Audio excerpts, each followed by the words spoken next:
Good morning. It's 5 a.m. It's time to get on the road to go to the Cedar of Lebanon Hamfest. Never been there. Don't see a lot on YouTube, so let's cover this. We'll see you out there.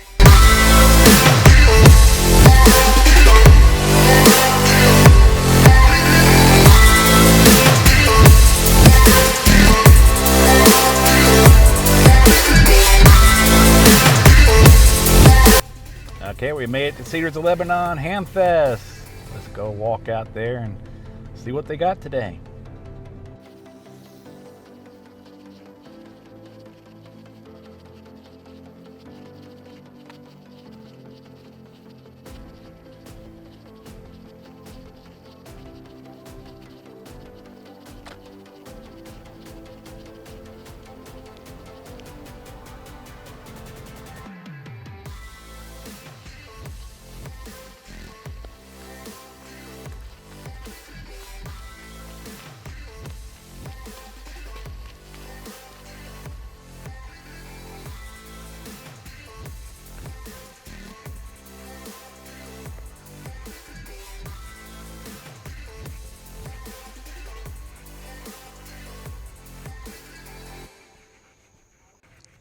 Let's look at the tailgate finds here.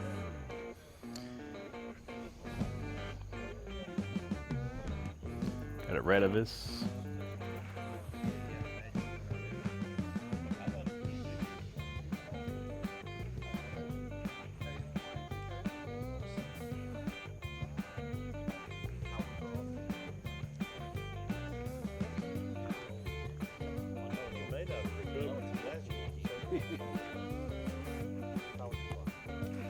I don't think he did.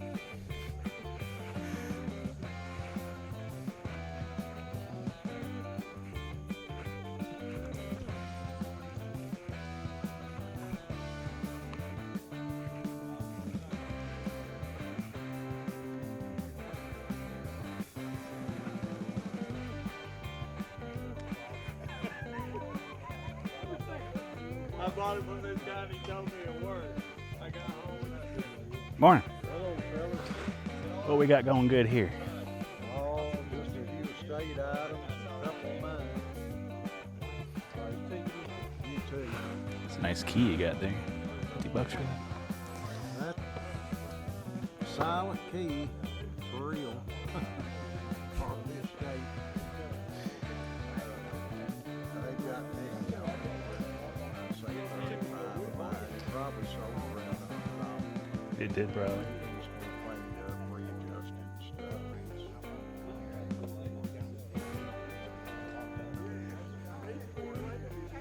Yeah, I know.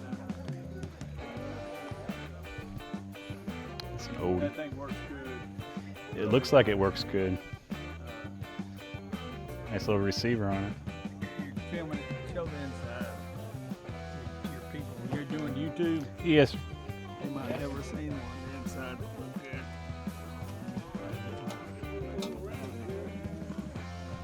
Wow. It's all clean. Oh yeah. Needs a little wiping on the outside. It hears every AM, sideband, shortwave. I was surprised how well it tuned. I put it on a 40 meter off-center fed diaphragm. What's your call sign? KI4 OBR. KI4. India 4 Oscar Big Romeo. I'm Lebanon Tennessee. All right.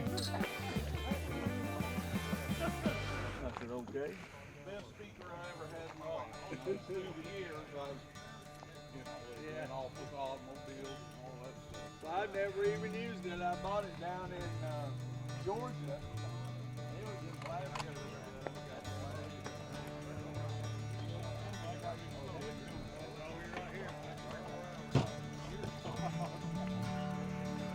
I think I gave that to the girl.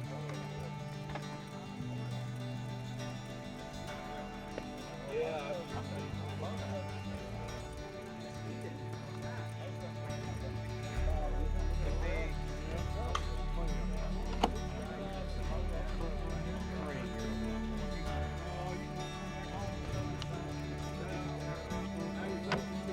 You got any of that SWR spray? SWR spray. Fresh out, sorry. You seen that on the internet though? Lowers your SWR as we spray a little bit. Well, P.T. Barnum was right.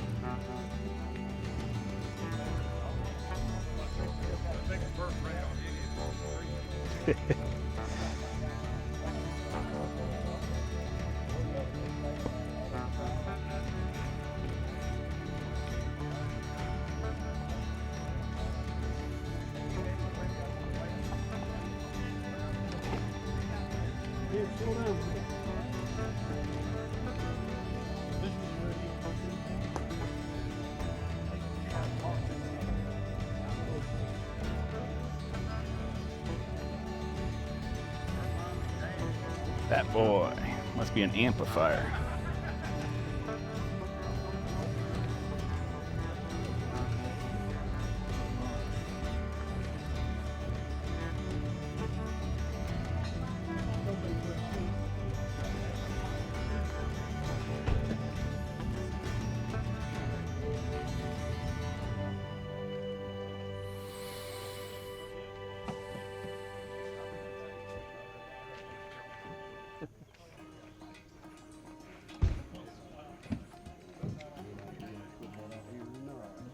Spilled some laundry detergent on it, or whatever it was, it was all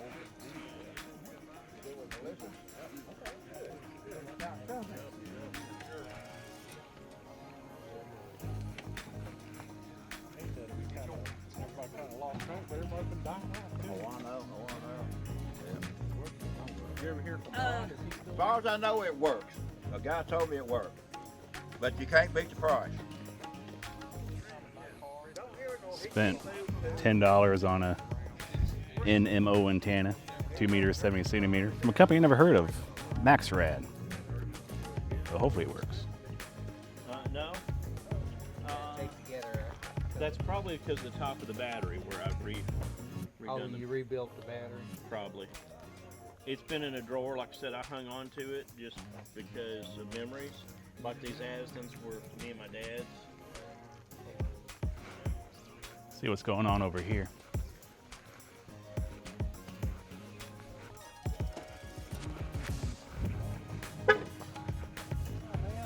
Hey, Mike. This is where you parked last night? No, I came in this morning about 5:30, I guess.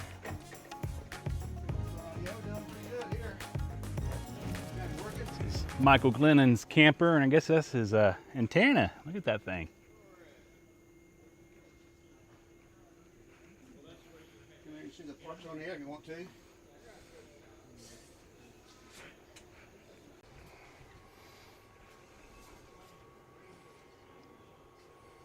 So you been busy this morning? Oh yeah, working. How many contacts we got right now? We've got 35 contacts so far. So it's about 6:30. Dang. So ringing on the vertical. That's a BV, a 4 BVT Hustler antenna out there. So seems to work pretty good. It's actually a tuned antenna, and I tried it last week at Huntsville. So it worked out real well. So You're just missing the air conditioning in there, huh? yeah, we could turn it on. We got a 30 amp breaker over there, but I don't want to turn it on. So, you know. But this one here, I've got it where it zooms in on the map. So we get another contact here, you'll see the map change. It just logged the contact.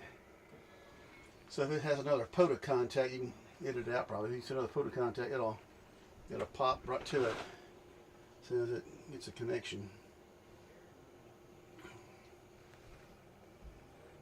If it does that, I can force it to do one real quick. Say do one like Canada. Zoom out to Canada. Pretty cool. That's using grid tracker. Yeah, grid tracker, yeah.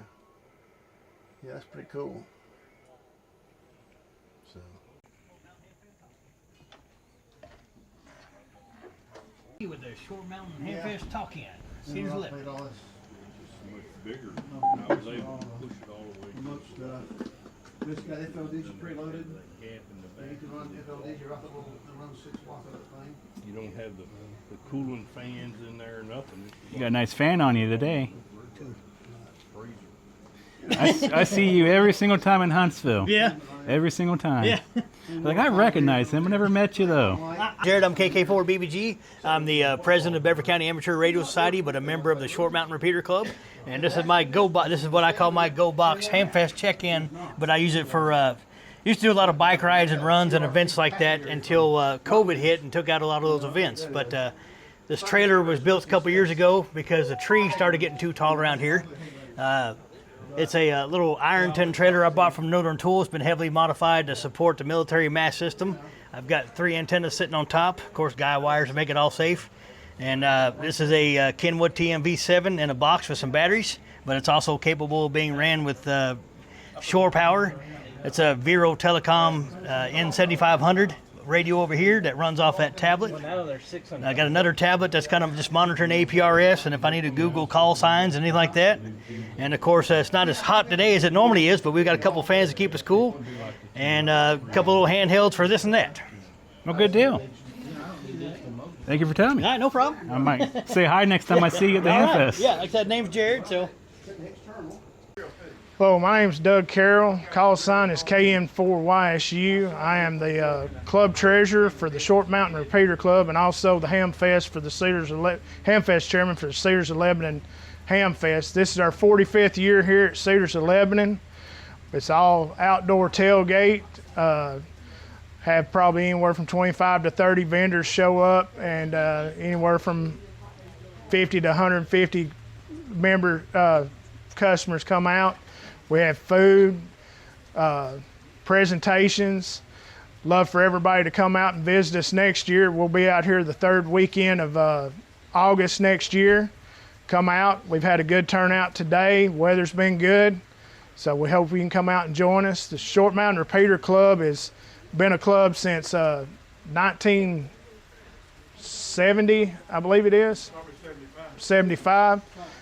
And so our repeater sets atop Short Mountain in Cannon County, Tennessee. We have a range of about 150 miles on that repeater.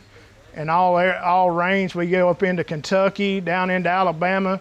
Far west is Dixon, far east is Cookeville and towards Crossville. And we hit pretty much all of Middle Tennessee.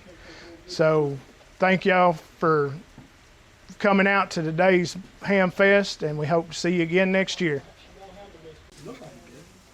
This is Barry, KK4MK8, at the Short Mountain Repeater Club Hamfest. Been ham 10 years. It's coming November.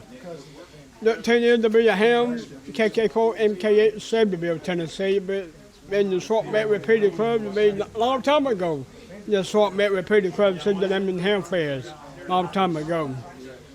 All that, I guess. Back to you. Power supply built in there and the antenna tuned with it. If you look on the back, it's got all of it.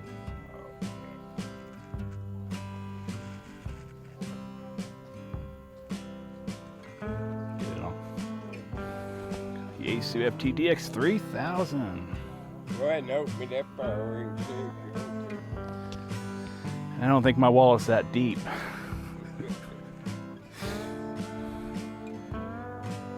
That 3000 gives you an idea what the number is on it. Them newer radios got a lot better receipt, quieter receipt than the old. It's a 200 watt dummy load.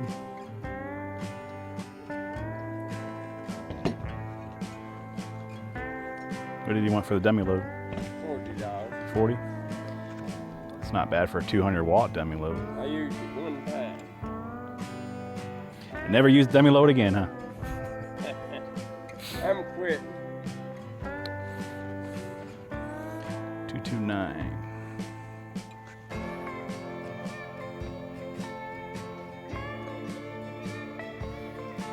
DX39. 3R and 8, sorry.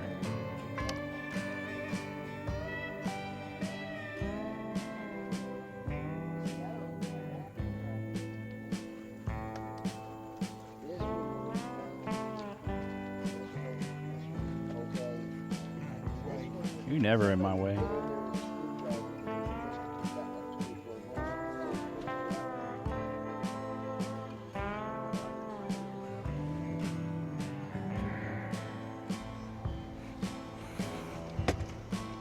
Okay, so far I got a QRP Labs QCX Plus CW transceiver.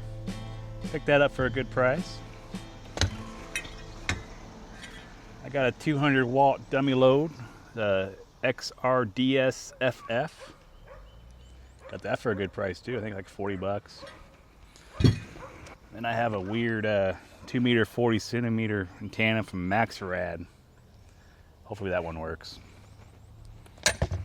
Now we're going to do the POTA presentation by Michael Glennon. So let's go check that out. Yes, man, we'll start something here. Just hopefully give you some ideas of what's going on. We want to talk about portable radio considerations. What do you think about going out in the field and trying to figure out what we need and how that works? So that's sort of the speech, and I got it with backpacking, car camping, and then if you want to really bring out the Taj Mahal thing, the camper. So let's talk a little bit today about portable radio operations and what to think about. So I just came up with some things here about radio considerations and focused on like backpacking and hiker, car camping, portable operations, and talk about some of the digital modes we can run here. And I actually got this radio hooked up on that tablet right there. So you can see the same screen on the TV. We'll do that a little bit. So you can actually remote that radio from that tablet, which is pretty cool. So when you're backpacking, what are you looking at? So folks were looking at this here earlier.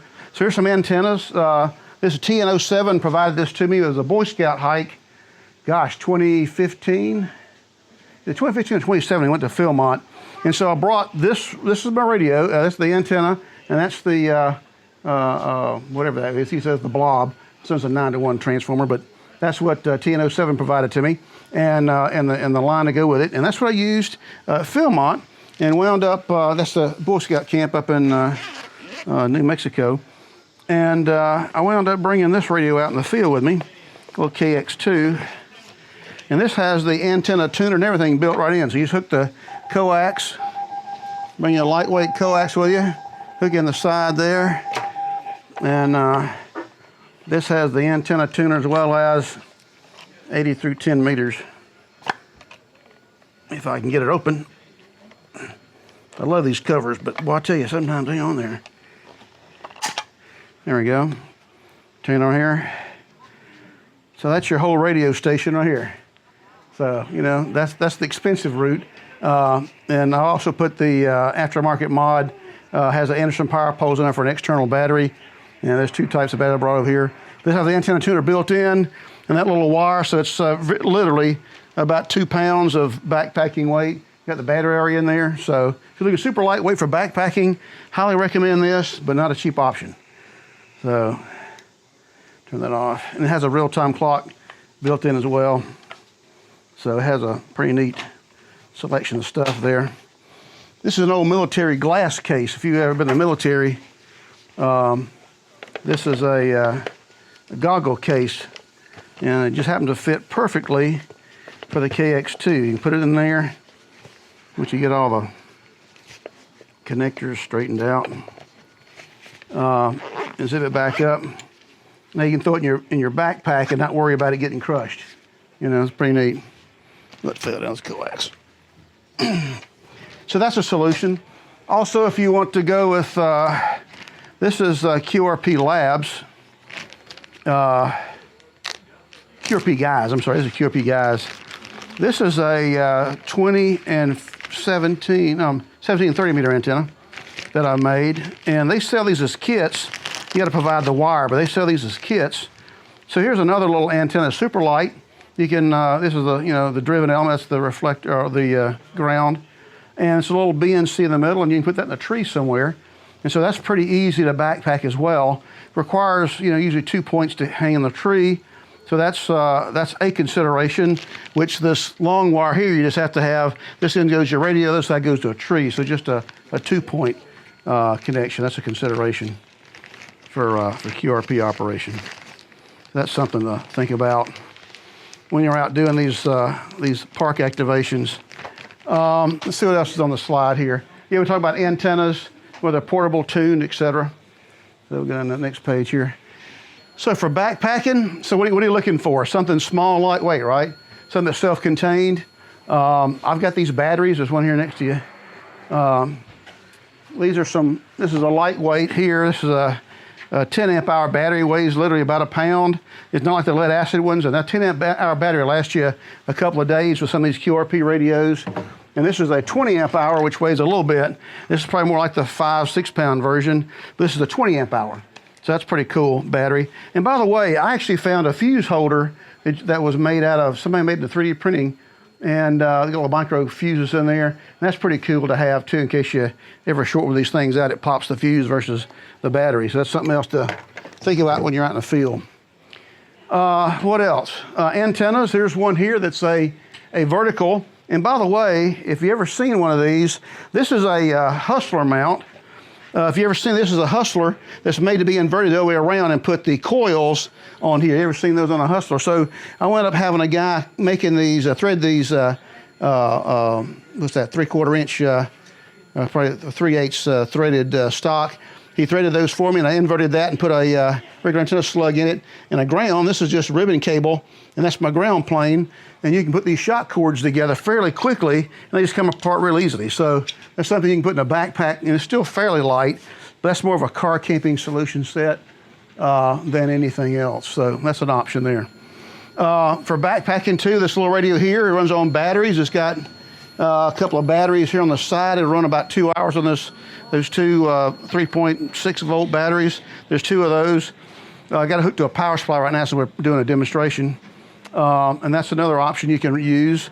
Some of these buddy poles, these different coils, these are 20 meter coils. You can see how small they are. This does 10, 15, and 20. You can put those in the coil at the bottom here, and then you have little hooks in here that you can yeah, I got one here. You can tap them off. You can tap the coils with a little plug here to find out where it's resonant.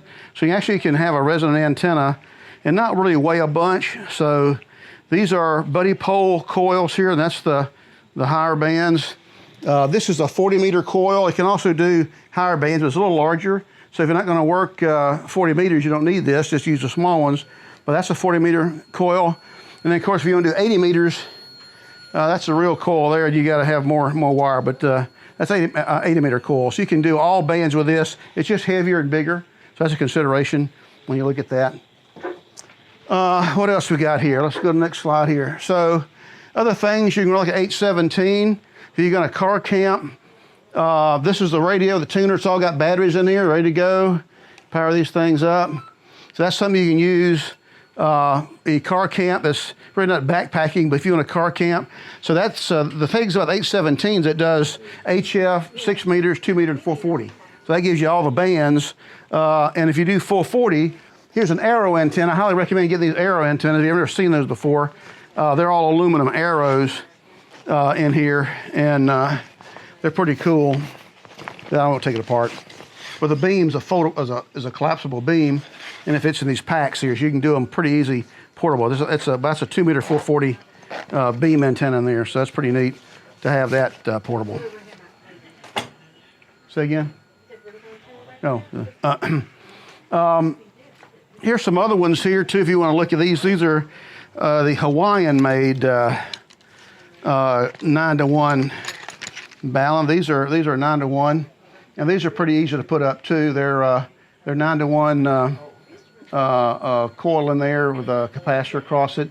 So they made it in Hawaii by the EARCHI.org. It's a matchbox antenna. These are pretty convenient.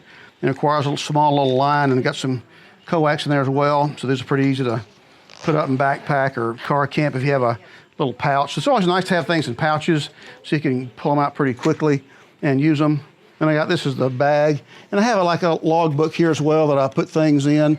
And just for gee whiz, you see some of these backpacks have, you know, my FCC license on there, some identification, and then the band plans or, Morse code on the back.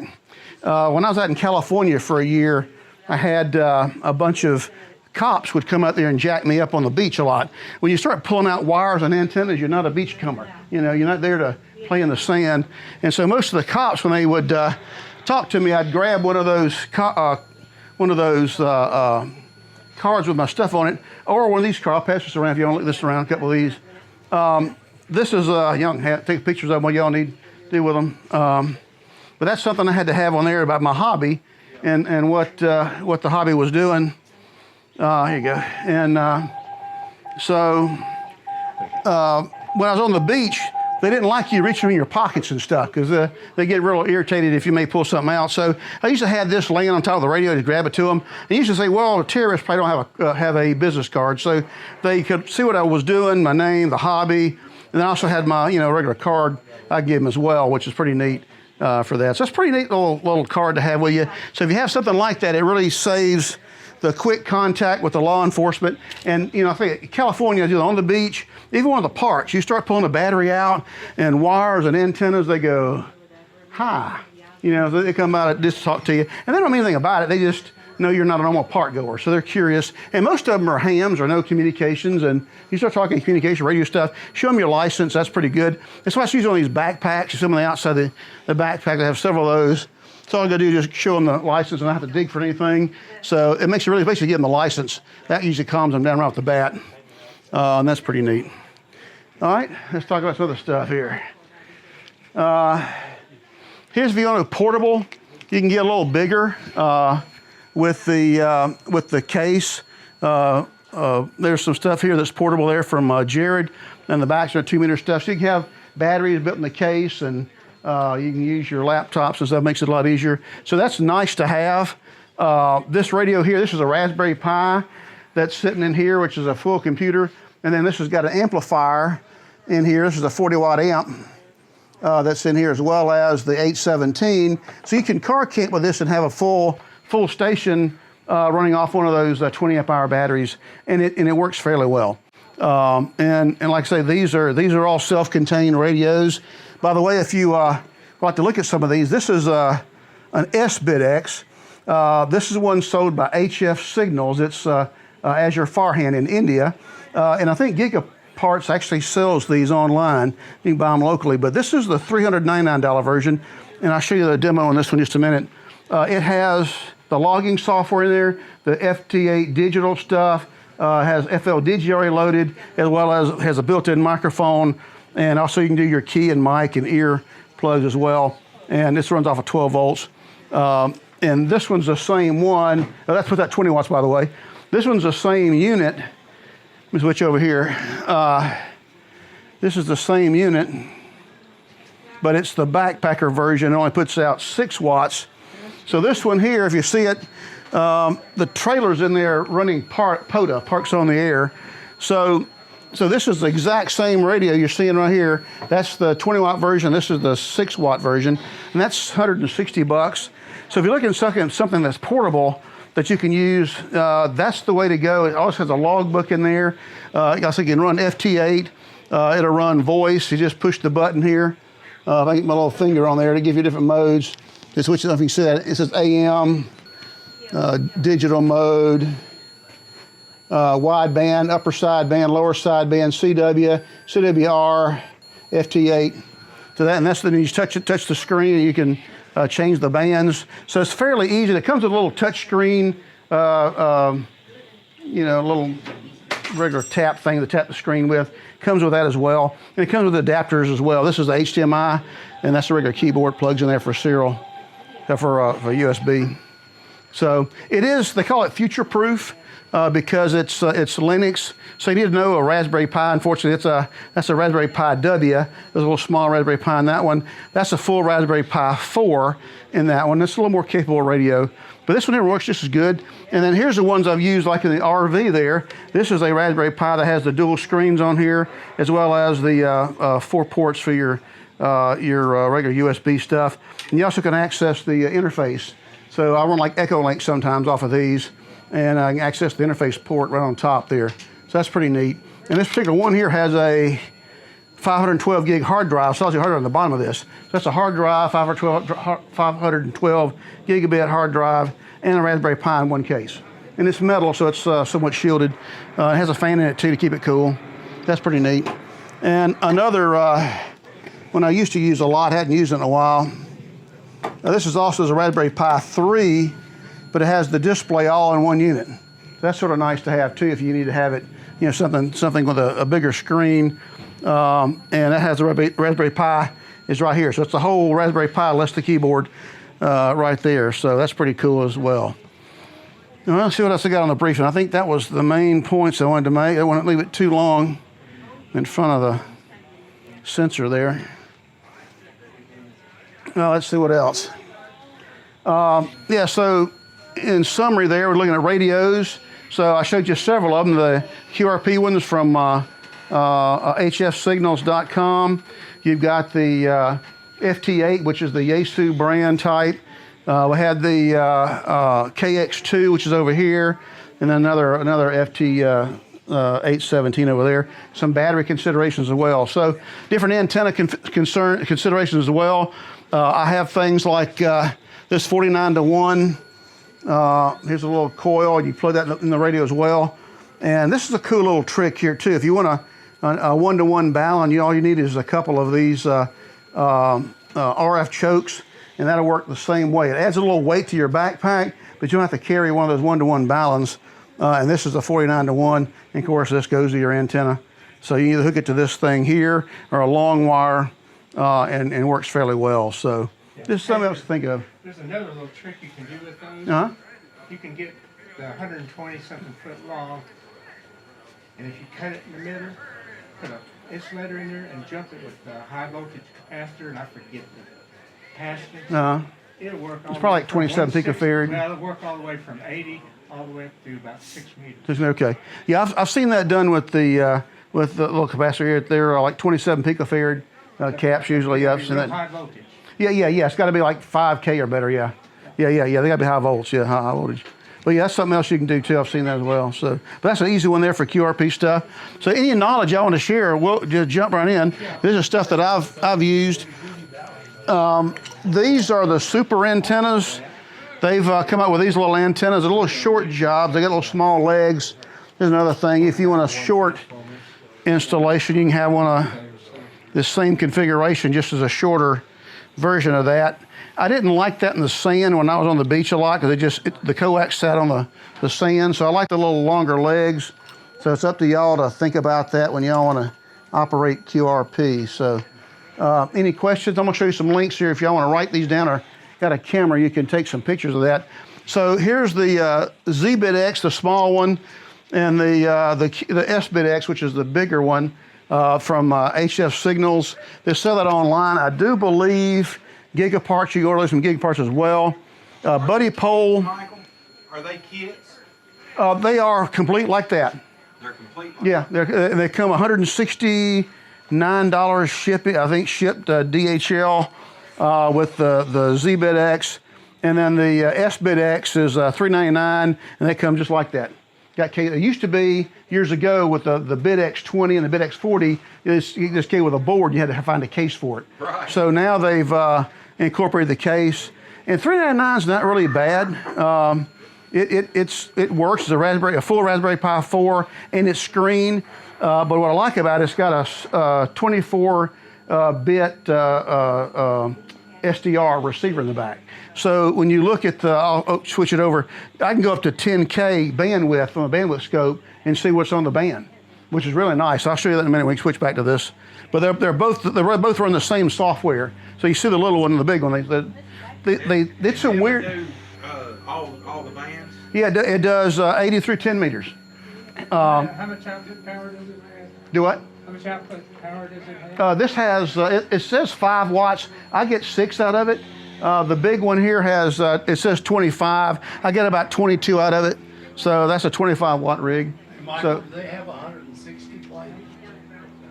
I don't know if they do 160 or not. I've only seen 80. I didn't know whether you heard about it, if they have 160. Yeah. It'd be fun to put one in mobile on 160. Yeah, I have to look. I'll get on the bands in a minute when I get a bigger screen. So super antenna, I showed you the little small one, the little small deck here. They make those. Like I said, it depends. You can make this one. Gigapart sells these base for like $11. That's a Hustler VP1 mount, and just get you some legs. You make any length. I like those because about 1.5 feet will fit in your backpack still. And then these are about the same length as those legs. So it all go in a little case. And these, by the way, are a gun barrel, military gun barrel cases, spare barrel, and they're perfect to put these antennas in. And then I usually get some of these little medical kits that go there. And this is here's another one here if you just want to have a panfish pole. And this will expand out to 17 feet. No, yeah, 17 feet. That's a cool little antenna there. So you can have those that scope out and hang the wire on one end if you want to. So you can have a pretty lightweight solution set just with a panfish reel and a wire. So there's all kind of solutions there. And I got military shock cords like this in here. They're small green ones. You can pick up for, I don't know, $10 at a Hamfest. I saw several. I got 2 of those in here. And if you don't have one, I'd get a compass. This is a military spec one. I just like going to the military guys, but just get you a compass. So sometimes you need to know where north is. That's another good item to have in your kit that doesn't weigh you down too much. Let's see, DX Engineering is a good source. Gigaparts right here in town, and Huntsville's a good one. QRP guys are the little kits you see, like right here. This is a QRP guy kit here. They have little PC boards, and they just sell parts. You got to build them yourself. Same thing with the antennas. They have all kind of solutions for antennas, which is pretty good. QRP Labs, that's Hans Simmers over in Germany, and they ship pretty fast. And they have a bunch of parts and kits and Whisper, weak signal reporting stuff. Propagation maps is good to have. That hfdxview.org is pretty neat. I know when you're on the tablet, it gives you the DX spots as well, and then other propagation reports. So that's pretty cool links to have if you need those. And that was the end of the slide. So switch back over to the other. Let's see what's got 160. I don't think it does.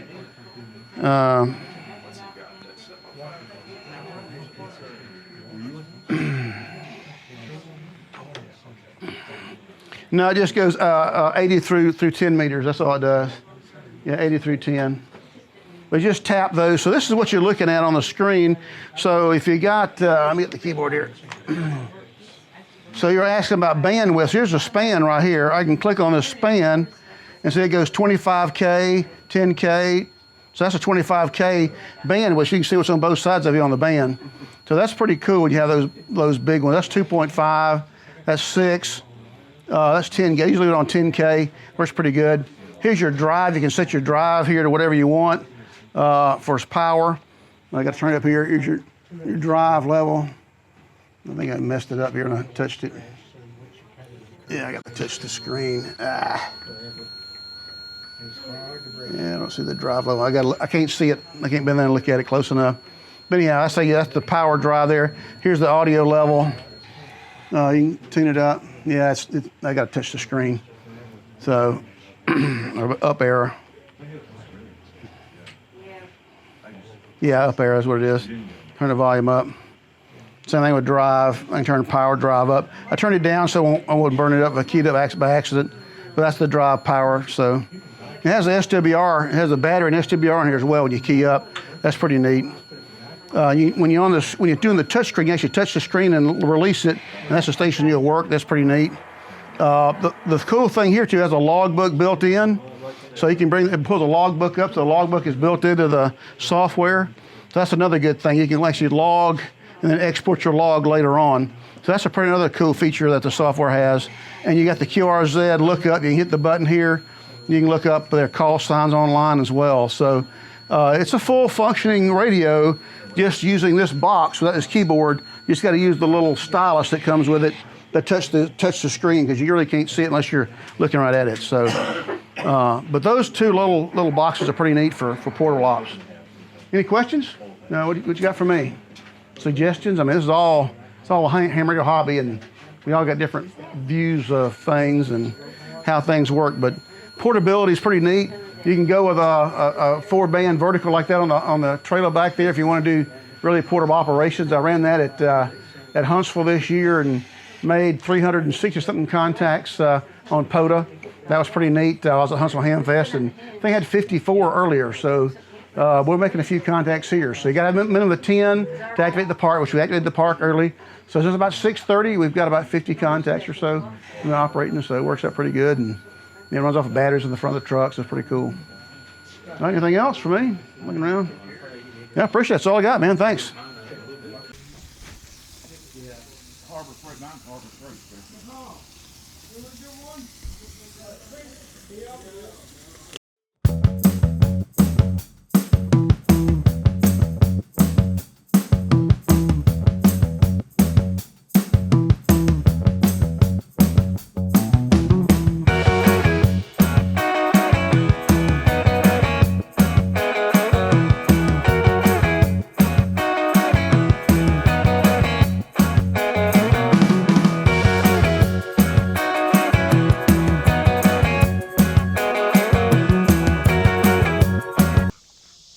Well, it's time to leave the Cedars of Lebanon Hamfest. Had a good time, picked up some stuff, had some good food, good conversation. So until next time, my friends, 7-3, this is Jason, KO4DDG, signing off.